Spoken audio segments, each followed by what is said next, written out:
बोलो गुरुदेव भगवान की जय। प्यारे कृष्ण कन्हैया लाल की जय। श्रीमद् देवी भागवत महापुराण तृतीय स्कंध चल रहा है और 17 अध्याय कल हो चुके थे। आज 18वें अध्याय से। अष्टादशो अध्यायः। राजकुमारी शशिकला द्वारा मन ही मन सुदर्शन का वर्ण करना। काशीराज द्वारा स्वयंवर की घोषणा। शशिकला का सखी के माध्यम से अपना निश्चय माता को बताना। व्यास जी बोले, उस ब्राह्मण का वचन सुनकर सुंदरी शशिकला प्रेम विभोर हो गई और वह ब्राह्मण इतना कहकर शांत भाव से उस स्थान से चला गया। उस श्रेष्ठ ब्राह्मण के चले जाने पर वह सुंदरी पूर्व अनुराग से तथा विप्र की बातों से प्रेमातिरेक के कारण अत्यधिक अधीर हो उठी। तदनंतर उस शशिकला ने अपनी इच्छा के अनुसार चलने वाली एक सखी से कहा कि रस से अनभिज्ञ तथा उत्तम कुल में उत्पन्न उस राजकुमार के विषय में सुनकर मेरे शरीर में विकार उत्पन्न हो गया है। इस समय कामदेव मुझे अत्यधिक पीड़ा दे रहा है। अब मैं क्या करूं और कहाँ जाऊं? जब से मैंने स्वप्न में दूसरे कामदेव के सदृश उस राजकुमार को देखा है, तभी से विरह से आकुल हुआ मेरा कोमल मन अत्यधिक संतप्त हो रहा है। हे भामिनी, इस समय मेरे शरीर में लगा हुआ चंदन विष के समान, यह माला सर्प के तुल्य तथा चंद्रमा की किरणें अग्नि सदृश प्रतीत हो रही हैं। इस समय महल में, वन में, बावली में तथा पर्वत पर कहीं भी मेरे चित्त को शांति नहीं मिल पा रही है। नानाविध सुख साधनों से दिन में अथवा रात में किसी भी समय सुख की अनुभूति नहीं हो रही है। सैया, तांबूल, गायन तथा वादन, इनमें कोई भी चीज़ें मेरे मन को प्रसन्न नहीं कर पा रही हैं और ना तो मेरे नेत्रों को कोई भी वस्तु तृप्त ही कर पा रही है। जी करता है उसी वन में चली जाऊं जहां वह निष्ठुर विद्यमान है, किंतु कुल की लज्जा के कारण भयभीत हूँ और फिर अपने पिता के अधीन भी हूँ। क्या करूँ? मेरे पिता अभी मेरा स्वयंवर भी नहीं आयोजित कर रहे हैं। यदि स्वयंवर हुआ तो मैं इच्छापूर्वक अपने को सुदर्शन को समर्पित कर दूंगी। यद्यपि दूसरे सैकड़ों समृद्धिशाली नरेश हैं, परंतु वे मुझे रमणीय नहीं लगते। राज्यहीन होते हुए भी इस सुदर्शन को मैं अधिक रमणीय मानती हूँ। व्यास जी बोले, अकेला, निर्धन, बलहीन, वनवासी तथा फल का आहार करने वाला होते हुए भी सुदर्शन उस शशिकला के हृदय में पूर्ण रूप से बस गया था। भगवती के बागबीज मंत्र के जप से सुदर्शन को यह सिद्धि प्राप्त हो गई थी। वह पूर्ण रूप से ध्यान मग्न होकर उस सर्वोत्तम मंत्र का निरंतर जप करता रहता था। एक बार स्वप्न में सुदर्शन ने उन अव्यक्त पूर्ण ब्रह्म स्वरूपा जगत जननी विष्णु माया तथा सभी संपदा प्रदान करने वाली भगवती अंबिका का दर्शन किया। उसी समय श्रृंगवेरपुर के अधिपति निषाद ने सुदर्शन के पास आकर उसे सब प्रकार की सामग्रियों से परिपूर्ण उत्तम रथ प्रदान किया। उस रथ में 4 घोड़े जुते हुए थे और वह सुंदर पताका से सुशोभित था। निषाद राज ने राजकुमार सुदर्शन को विजयशाली समझकर उसे भेंट स्वरूप वह रथ दिया था। सुदर्शन ने भी प्रेम पूर्वक उसे स्वीकार कर लिया और मित्र रूप में आए हुए उस निषाद का वन्य फल मूलों से भली भांति सत्कार किया। तब आतिथ्य स्वीकार करके उस निषाद राज के चले जाने पर वहां के तपस्वी मुनिगण अत्यंत प्रसन्न होकर सुदर्शन से कहने लगे, हे राजकुमार, आप धैर्यवान हैं। भगवती की कृपा से थोड़े ही दिनों में निश्चय ही अपना राज्य प्राप्त करेंगे, इसमें संदेह नहीं है। हे सुब्रत, विश्व मोहिनी और वरदायिनी भगवती अंबिका आपके ऊपर प्रसन्न है। अब आपको उत्तम सहायक भी मिल गया है, आप चिंता ना करें। तत्पश्चात उन व्रतधारी मुनियों ने मनोरमा से कहा, हे शुचिस्मृते, अब आपका पुत्र सुदर्शन शीघ्र ही भूमंडल का राजा होगा। तब उस कोमलांगी मनोरमा ने उनसे कहा, आप लोगों का वचन सफल हो। हे विप्रगण, यह सुदर्शन आप लोगों का सेवक है। सच्ची उपासना से सब कुछ संभव हो जाता है, इसमें आश्चर्य की बात ही क्या है। किंतु उसके पास ना सेना है, ना मंत्री है, ना कोष है और ना कोई सहायक ही है। ऐसी दशा में किस उपाय से मेरा पुत्र राज्य पाने के योग्य बन सकता है? आप लोग मंत्र के पूर्ण वेत्ता हैं, अतः आप लोगों के आशीर्वचनों से मेरा यह पुत्र निश्चय ही राजा होगा, इसमें संदेह नहीं है। व्यास जी बोले, रथ पर सवार होकर मेधावी सुदर्शन जहाँ भी जाता था वहाँ वह अपने तेज से एक अक्षौहिणी सेना से आवृत प्रतीत होता था। हे भूप, यह उस बीज मंत्र का ही प्रभाव था, दूसरा कोई कारण नहीं, क्योंकि वह सुदर्शन सर्वदा प्रसन्नता पूर्वक उसी मंत्र का जप किया करता था। जो मनुष्य किसी सदगुरु से कामराज नामक अद्भुत बीज मंत्र ग्रहण करके शांत होकर पवित्रता पूर्वक उसका जप करता है, वह अपनी सभी कामनाएं पूर्ण कर लेता है। हे नृपश्रेष्ठ, भूतल पर अथवा स्वर्ग में भी कोई ऐसा अत्यंत दुर्लभ पदार्थ नहीं है जो कल्याणकारिणी भगवती के प्रसन्न होने पर ना मिल सके। वे महान मूर्ख, भाग्यहीन तथा रोगों से व्यथित होते हैं जिनके मन में जगदम्बा के अर्चन आदि में विश्वास नहीं होता। हे कुरुनंदन, जो भगवती युग के आदि में सब देवताओं की माता कही गई थी, इसी कारण आदि माता इस नाम से विख्यात हैं। वे ही बुद्धि, कीर्ति, धृति, लक्ष्मी, शक्ति, श्रद्धा, मति और स्मृति आदि रूपों से समस्त प्राणियों में प्रत्यक्ष दिखाई देती हैं। जो लोग माया से मोहित हैं वे उन्हें नहीं जान पाते। कुतर्क करने वाले मनुष्य उन भुवनेश्वरी भगवती शिवा का भजन नहीं करते। ब्रह्मा, विष्णु, शिव, इंद्र, वरुण, यम, वायु, अग्नि, कुबेर, त्वष्टा, पूषा, दोनों अश्विनी कुमार, भग, आदित्य, वसु, रुद्र, विश्वदेव एवं मरुदगण, ये सभी देवता सृष्टि पालन तथा संहार करने वाली उन भगवती का ध्यान करते हैं। कौन ऐसा विद्वान है जो उन परमात्मिका शक्ति की आराधना ना करता हो। सुदर्शन ने सभी कामनाओं को पूर्ण करने वाली उन्हीं कल्याणकारिणी भगवती को जान लिया था। वे विद्या तथा अविद्या स्वरूपा भगवती ही ब्रह्म हैं और अत्यंत दुष्प्राप्य हैं। वे पराशक्ति योग द्वारा ही अनुभवगम्य हैं और मोक्ष चाहने वाले लोगों को विशेष प्रिय हैं। उन भगवती के बिना परमात्मा का स्वरूप जानने में कौन समर्थ है। जो 3 प्रकार की सृष्टि करके सर्वात्मा भगवान को दिखलाती हैं, उन्हीं भगवती का मन से सम्यक चिंतन करता हुआ राजकुमार सुदर्शन राज्य प्राप्ति से भी अधिक सुख का अनुभव करके वन में रहता था। उधर वह शशिकला भी काम से निरंतर अत्यधिक पीड़ित रहती हुई नाना विध उपचारों से किसी प्रकार अपना दुखित शरीर धारण किए हुए थी। इसी बीच उसके पिता सुबाहु ने कन्या शशिकला को वर की अभिलाषणी जानकर बड़ी सावधानी के साथ स्वयंवर आयोजित कराया। विद्वानों ने स्वयंवर के 3 प्रकार बताए हैं। वह क्षत्रिय राजाओं के विवाह हेतु उचित कहा गया है, अन्य के लिए नहीं। उनमें प्रथम इच्छा स्वयंवर है, जिसमें कन्या अपने इच्छानुसार पति स्वीकार करती है। दूसरा पण स्वयंवर है, जिसमें किसी प्रकार का प्रण अर्थात शर्त रखा जाता है, जैसे भगवान श्री राम ने जानकी के स्वयंवर में शिव धनुष तोड़ा था। तीसरा स्वयंवर शौर्य शुल्क है, जो सूरवीरों के लिए कहा गया है।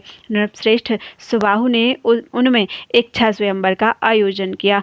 शिल्पियों द्वारा बहुत से मंच बनवाए गए और उन पर सुंदर आसन बिछाए गए। तत्पश्चात राजाओं के बैठने योग्य विविध प्रकार के आकार प्रकार के सभा मंडप बनाए गए। इस प्रकार विवाह के लिए संपूर्ण सामग्री जुट जाने पर सुंदर नेत्रों वाली शशिकला ने दुखित होकर अपनी सखी से कहा, एकांत में जाकर तुम मेरी माता से मेरा यह वचन कह दो कि मैंने अपने मन में ध्रुव संधि के सुंदर पुत्र का पति रूप में वर्ण कर लिया है।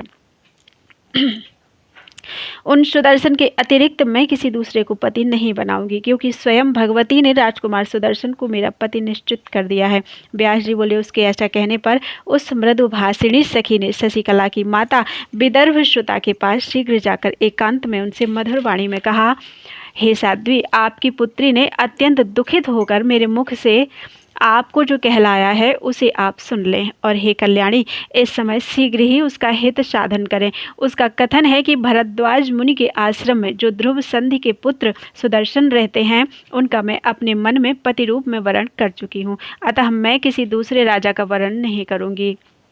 व्यास जी बोले, वह वचन सुनकर रानी ने राजा के आने पर पुत्री की सारी बातें ज्यों की त्यों उनको बताई। उसे सुनकर राजा सुबाहु आश्चर्य में पड़ गए और बार बार मुस्कुराते हुए वे अपनी भार्या विदर्भ राजकुमारी से यथार्थ बात कहने लगे। हे शुभ्रू, तुम तो यह जानती ही हो कि वह बालक राज्य से निकाल दिया गया है और निर्जन वन में अकेले ही अपनी माता के साथ रहता है। उसी के लिए राजा वीरसेन युधाजित के द्वारा मार डाले गए। हे सुनैने, वह निर्धन योग्य पति कैसे हो सकता है?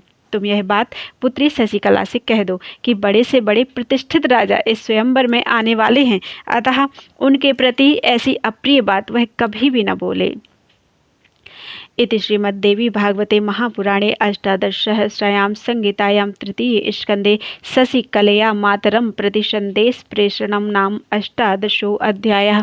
बोलो वृंदावन बिहारी लाल की जय। अथ एकोनविंशो अध्याय 19वां अध्याय।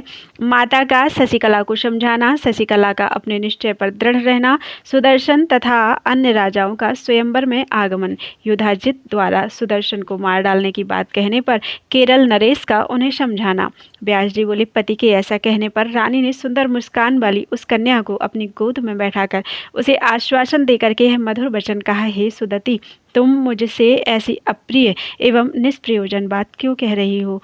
हे सुव्रते, इस कथन से तुम्हारे पिता बहुत दुखित हो रहे हैं। वह सुदर्शन बड़ा ही अभागा, राज्यच्युत, आश्रयहीन और सेना तथा कोष से विहीन है।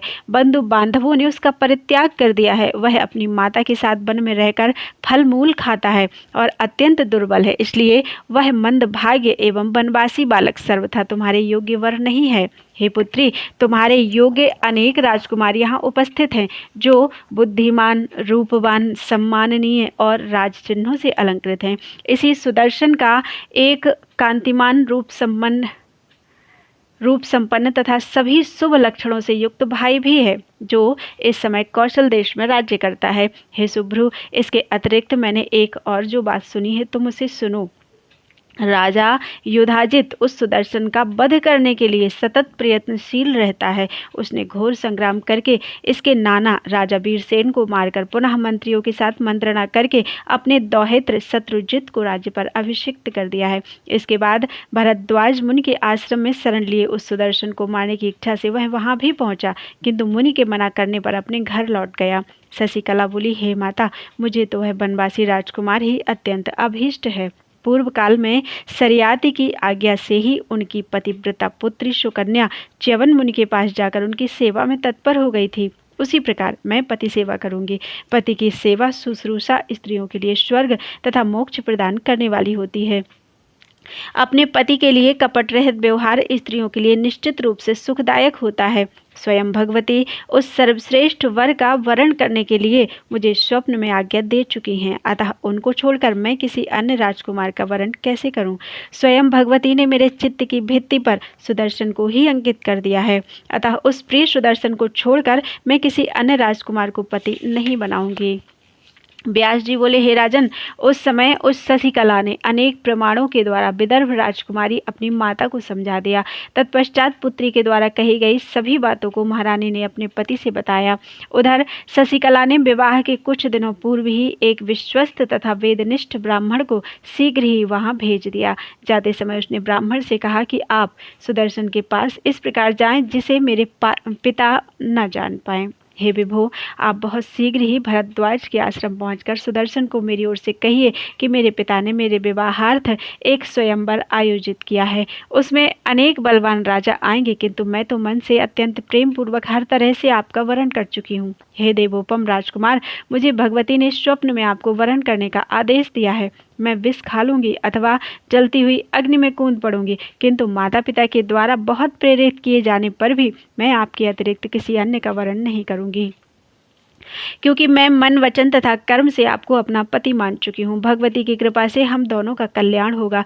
प्रारब्ध को प्रबल मानकर आप इस स्वयंवर में अवश्य आएं। यह संपूर्ण चराचर जगत जिनके अधीन है तथा शंकर आदि सभी देवगण जिनके वश में रहते हैं, उन भगवती ने जो आदेश दिया है वह कभी भी असत्य नहीं होगा। हे ब्रह्मन, आप उस राजकुमार से यह सब एकांत में बताइएगा। हे निष्पाप, आप वही कीजिएगा जिससे मेरा काम बन जाए। ऐसा कहकर और दक्षिणा देकर शशिकला ने उस ब्राह्मण को भेज दिया। वह ब्राह्मण सुदर्शन से सारी बातें कहकर शीघ्र ही वापस आ गया। उन बातों को जानकर राजकुमार सुदर्शन ने स्वयंवर में जाने का निश्चय कर लिया। उन भरद्वाज मुनि ने भी उसे आदरपूर्वक भेज दिया।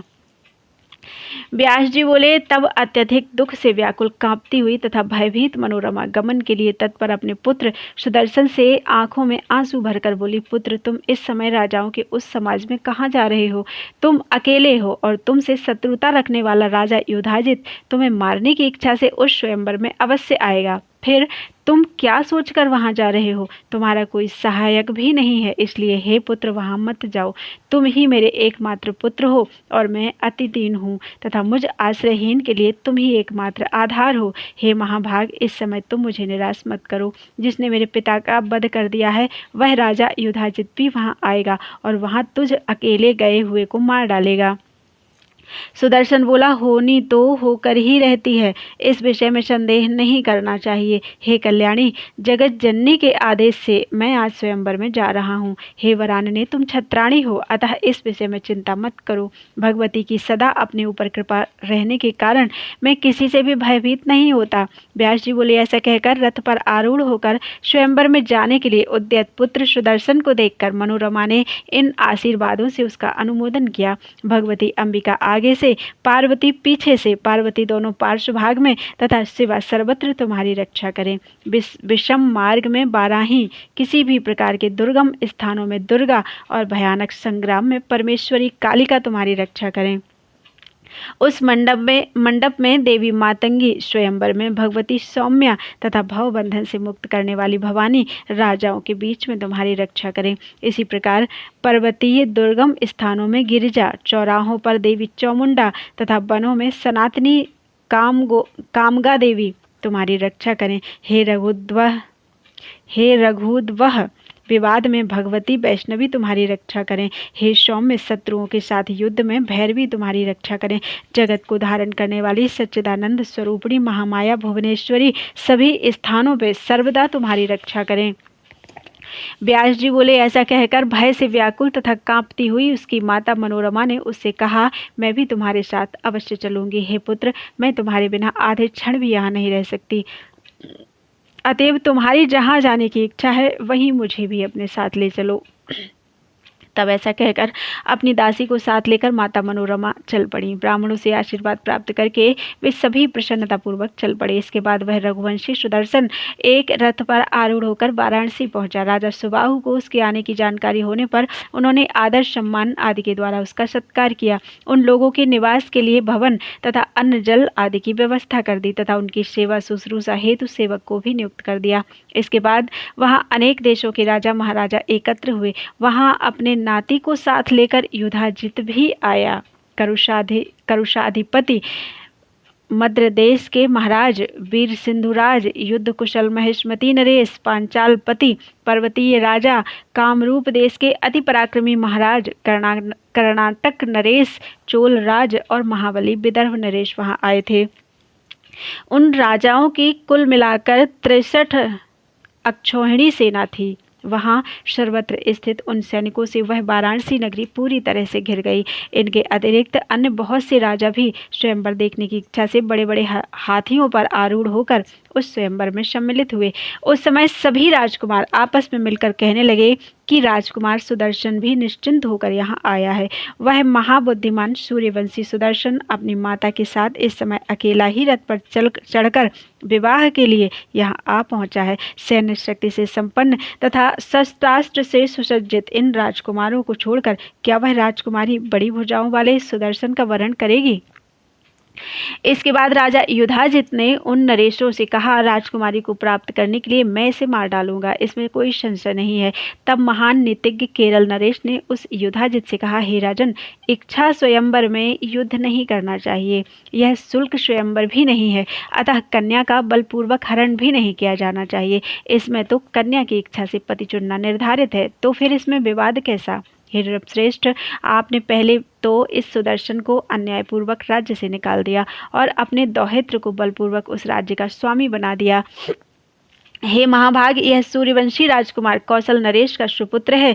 इस निरपराध राजकुमार का वध आप क्यों करेंगे? हे नृपोत्तम, आपको अन्याय का फल अवश्य ही मिलेगा। हे आयुष्मान, इस संसार पर शासन करने वाला कोई और ही जगतपति परमेश्वर है। धर्म की जय होती है, अधर्म की नहीं।